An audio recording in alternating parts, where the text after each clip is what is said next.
اور فائنلی غریب کے لیے اور امیر کے لیے ٹیرف علیحدہ کر دیا گیا پہلی دفعہ پاکستان میں. یعنی اگر غریب گیس استعمال کرے گا تو وہ تقریباً آدھی سے بھی کم قیمت دے گا, اور اگر اتنی ہی گیس امیر استعمال کرے گا تو وہ دگنی قیمت یا دگنی سے زیادہ. یہ امپلیمنٹ ہو چکا ہے جی. اچھا, تو سب سے پہلے should we start with Russia. Russian oil جو آیا ہے, ایک تو قیمت کے حوالے سے روس نے کہا کہ جی کوئی ایسی ہم نے کوئی کنسیشن نہیں دیا. Is that an issue? نہیں, ناٹ ایٹ آل جی. تو پہلے تو میں آپ کو یہ بتا دوں کہ ہم نے وزیر اعظم نے کیا کیا وعدے کیے تھے اور اس میں سے کیا کیا پورے ہوئے. تو پیٹرول کے حوالے سے آپ نے بتا دیا کہ سستے پیٹرول کا ایک طریقہ کار روس کے ساتھ طے کیا گیا ہے, جو ابھی میں آپ کے سامنے پیش کر دوں گا اس کی تفصیلات. دوسرا, سستی گیس کے سلسلے میں, ایل این جی کے سلسلے میں ابھی ہم ترکمانستان سے بات چیت فائنلائز کر کے آئے ہیں. ابھی ہم نے کوئی ان سے کارگو نہیں لیا. میں نے کہا میں آپ کو ساتھ میں آذربائیجان سے سوری معافی چاہتا ہوں, ترکمانستان ان سے تو لیا نا؟ نہیں, ہم نے نہیں لیا جی. لیکن آذربائیجان سے ہماری وہ مذاکرات مکمل ہو گئے ہیں, اور اب اگلے مہینے سے ہم انشاءاللہ کوشش کریں گے کہ ہر مہینے وہ ہمیں ایک سستا ڈسٹریسڈ کارگو جو ہے وہ ہمارے سامنے رکھیں. تیسرا, ٹاپی کے حوالے سے بھی, گیس کے حوالے سے ہی وہ ایک طریقہ کار ہے, وہ بڑے دن سے سلو ہوا تھا. اب ہم نے اس کو بہت ایکسیلریٹ کیا. ہم نے بھی کیا ہے, ترکمانستان نے بھی کیا ہے, بین الاقوامی سطح پہ بھی کیا ہے. ریفائنری کا بھی آپ نے بتا دیا. آپ نے کہا کہ پچھلی حکومت نے تیل کے بھی, روسی تیل کے بھی بہت سے دعوے کیے تھے. پھر روس کے سفیر کو آ کے کہنا جی نہیں جی, خط میں ایل این جی نہیں تھی. آپ اگر چاہیں نہیں, ایل این جی نہیں, وہ تیل کی بات تھی جی. نہیں, اس میں بالکل کوئی تیل کی بات نہیں تھی. اس میں ایک پائپ لائن کے معاہدے کے سلسلے میں انہوں نے ایک خط ضرور لکھا تھا, اور انہوں نے کہا تھا کہ ہم آپ سے انرجی پہ بات چیت کرنا چاہتے ہیں. لیکن جب ہم وہاں پہ روس میں گئے تو انہوں نے صاف الفاظ میں بتایا کہ ہماری آپ سے تیل کے سلسلے میں کوئی پہلے بات نہیں ہوئی ہے, اور اس بات ابھی شروع ہو رہی ہے. ہماری جب گفتگو ہوئی, جب خان صاحب کا پورا گروپ آیا تھا, تو اس میں پائپ لائن کے حوالے سے بات ہوئی تھی, اور جس کانٹریکٹ کا ذکر اس خط میں کیا گیا وہ صرف گیس کے حوالے سے تھا, تیل کے حوالے سے. اچھا, I'm just telling you جو ہم نے ریسرچ کی تھی, میں کیونکہ اسپیسیفک چیزیں آپ کو بتا رہا ہوں جو میرے سامنے ہیں. بالکل اسی طرح یہ ریفائنری کے حوالے سے بھی اگر کوئی آپ کے پاس کاغذ ہے, کوئی کانٹریکٹ ہے تو بتا دیجئے.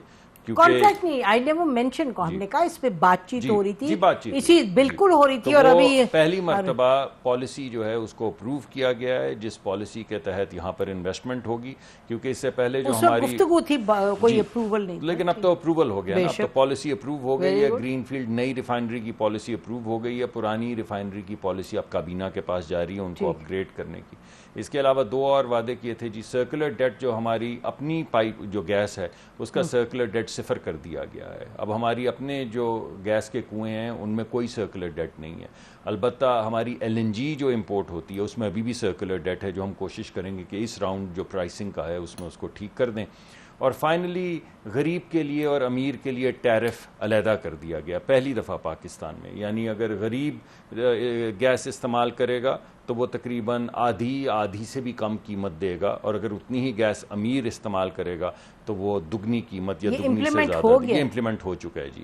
تو اس وجہ سے یہ ہیں معاملات جو ابھی تک طے ہوئے. چھوٹی چھوٹی بے شمار چیزیں, مگر بڑی چیزیں جو میں آپ کے سامنے پیش کروں. روس کے حوالے سے صرف اگر آپ اجازت ایک منٹ کی دیں, روس کا جو بھی بیان آیا ہے, میں دیکھ رہا تھا ٹکر بھی چل رہے ہیں جی, وہ یہ بیان ہے کہ روس کے تیل کی ڈسکاؤنٹ کی ایک قیمت ہوتی ہے. پہلی بات تو یہ کہ وہ ڈسکلوز نہیں کرتے, کیونکہ اگر وہ ڈسکلوز ہو جائے تو اس میں پرابلم یہ آ جاتی ہے کہ وہ ایک ملک کو اگر بتائے کہ مجھے اتنے پیسے کا مل رہا ہے تو دوسرا ملک کہے گا کہ مجھے بھی اتنے پیسے کا دو. تو روس نے جو بات کی ہے وہ یہ کی ہے کہ جو بھی ان کا ڈسکاؤنٹ چلتا ہے وہ یونیورسل ڈسکاؤنٹ چلتا ہے, اور پوری دنیا کے لیے وہ ڈسکاؤنٹ چل رہا ہے. اور اس پہ ہمارے بے شمار ہمارے ہمسائے ممالک نہ صرف لے رہے ہیں بلکہ ایکسپورٹ بھی کر رہے ہیں. منگوا کے وہ خام تیل اس کو پروسیس کر کے, ہم نہیں پروسیس کر سکتے کیونکہ ہماری ریفائنریز پرانی ہیں, اتنا تیل نہیں پروسیس کر سکتے کہ ہم ایکسپورٹر بن جائیں, مگر ان کے علاوہ بے شمار ممالک ہیں جو منگوا رہے ہیں, استعمال کر رہے ہیں. تو میں نے پہلے بھی کئی مرتبہ کہا تھا کہ جتنا دیگر ممالک کو مل رہا ہے اتنا ہی ہمیں بھی ملے گا یا اس سے بہتر ملے گا. تو اسی سلسلے کو انہوں نے دوبارہ سے میں فاروق سلیم صاحب پاس جانا چاہتی ہوں. جی فاروق, آپ نے سنا رشیا کے حوالے سے, تو is it a big deal? جی نسیم, میری آواز آ رہی؟ بہت کلیئرلی آ رہی ہے. سوال دوہرا دیجیے پلیز. میں کہہ رہی ہوں جو رشیا سے تیل آیا ہے, کیا is it a big deal for Pakistan? دیکھیے 2 یا 3 طریقے ہیں, 2 یا 3 اینگل ہیں اس کو دیکھنے کے. سب سے بڑا مسئلہ جو مجھے نظر آتا ہے وہ شفافیت کے حوالے سے آتا ہے. ہمیں بتایا جاتا ہے کہ سستا تیل ہے, حکومت بتا رہی ہے سستا تیل ہے, لیکن قیمت پوچھی جائے تو وہ نہیں بتائی جاتی. دیکھیے یہ ٹیکس پیئرز کے پیسے ہیں, ٹیکس پیئرز کے پیسے سے تیل خریدا جا رہا ہے, اور جن کے پیسوں سے یہ تیل خریدا جا رہا ہے ان کو یہ نہیں بتایا جا رہا کہ یہ تیل کس قیمت پہ آ رہا. دوسرا اینگل اس کا ایک اکنامک اینگل بنتا ہے. ابھی تک کوئی 45,000 ٹن جو ہے وہ بتایا گیا ہے کہ وہ پاکستان میں آیا ہے, جبکہ پاکستان کی جو سالانہ کنزمپشن ہے وہ 20 ملین ٹن ہے. اس کا مطلب ہے کہ 0.25%, اور اس میں سے بھی کہا جا رہا ہے کہ تقریباً 45% جو ہے وہ فرنس آئل نکل جائے گا, جس کی پاکستان میں آلریڈی سرپلس ہے.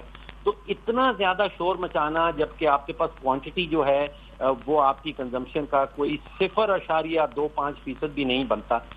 پھر ساتھ ہی یہ بھی بتایا گیا کہ اس سے قیمت کے اوپر کوئی فرق نہیں پڑے گا. ہمیں کہا گیا, ہماری حکومت بتا رہی تھی ہمیں کہ سستا تیل ہے, جو آپ نے خود ہی کہا کہ روس کے جو وزیر ہیں انرجی کے, توانائی کے, انہوں نے کہا کہ ہم نے پاکستان کو کوئی سستا تیل نہیں دیا. اگر واقعی میں صرف 45,000 ٹن اور پھر اضافی 45,000 ٹن, ابھی تک جو مجھے پتا چلا ہے کہ 1 لاکھ ٹن کا ٹوٹل جو ہمارا ایگریمنٹ ہے روس کے ساتھ, اور اس کو بھی کوئی 1 سال لگ گیا اس ایگریمنٹ کو ہوتے ہوتے. اپریل سے ہم سن رہے تھے کہ تیل آ رہا ہے, اور پھر تیل کہیں جون کے مہینے میں آ کے پہنچا. ابھی ابتدائیے میں آپ نے ذکر کیا انرجی سیکیورٹی کا. دیکھیے اگر تو انرجی سیکیورٹی کا آپ اینگل لے رہے ہیں اور یہ کہہ رہے ہیں کہ ہماری انرجی سیکیورٹی بہتر ہو گئی ہے اور اس کا انحصار جو ہے وہ امپورٹس کے اوپر ہے, تو پھر تو it absolutely makes no sense. Energy security کا مطلب قطعاً یہ نہیں ہوتا کہ آپ کی انرجی کی ریکوائرمنٹ جو ہیں وہ ڈپینڈنٹ ہیں امپورٹس کے اوپر. وہ تو فوکس ہونا چاہیے کہ جو ہمیں بتایا گیا تھا کہ پاکستان کے اندر کوئی 9 بلین بیرل تیل پڑا ہے, اس کا بتایا جائے کہ ہم نے ایکسپلوریشن بڑھا دی ہے, ہماری ملک کے اندر پروڈکشن بڑھ گئی ہے. پھر کہا جا سکتا ہے کہ یہ کوئی انرجی سیکیورٹی کا ایشو ہے. تو energy security dependent on import, اس کا تو میں سمجھتا ہوں کہ کہیں کچھ سمجھ میں نہیں آتا. پھر جی روس کا تیل نسیم جو آتا ہے, ایک کارٹیل بنا رکھا ہے مغربی ممالک نے, جو انشورنس کا کارٹیل, تو وہ روسی تیل کے اوپر انشورنس نہیں دے رہے ہیں. تو ہمارا تیل جو آئے گا یا تو ہم خود سے انشورنس کریں گے, اس کے اخراجات زیادہ ہوں گے. پھر آپ نے دیکھا کہ 1 لاکھ ٹن کہیں عمان میں پہنچا, پھر وہاں سے 45,000 ری لوڈ ہو کے پاکستان آیا.